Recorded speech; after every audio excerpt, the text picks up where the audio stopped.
तो सांग मैंने मयूरभंजर प्रसिद्ध छऊ नृत्य देखी पारे मो पछपटे एवं तो छऊ नृत्य लुप्त हो गला कि मो पछपटे देखी पारे जहाँकि छऊ नृत्य बहुत जोरसोर चली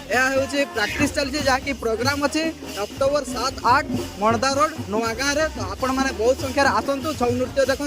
मु भी देखापी आसूँ जहाँकि जब आपण मानक भल लगे आपण मैंने तले जाइए कंटाक्ट नंबर कंटाक्ट करेंगे। तो चलतु छऊ नृत्य देखिए 30-40 वर्ष मोर जानवर आप शिखाती आउ कौ कौ जगह जाइए माने जगह कहले आम लोकाल जो प्रोग्राम होची आज्ञा डिस्ट्रिक्ट कॉम्पिटिशन मैं ब्लॉक कॉम्पिटिशन आम रानीपुर जाइछु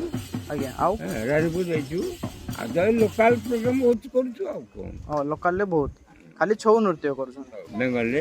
रातुड़ी रु सेपटरे सब एगटो शिकार होची माने ओडिसा रे भी जा प्रोग्राम करंती आ बेंगल ले भी झारखंड रे भी चारियाडे आमे माने चेष्टा करछु जे लोकलोचन को आनिबा पई। तो आपण माने देखंतु आ प्रोग्राम अछि हमरो कि मणदा रोड नुआ गाँव रे 7-8 अक्टोबर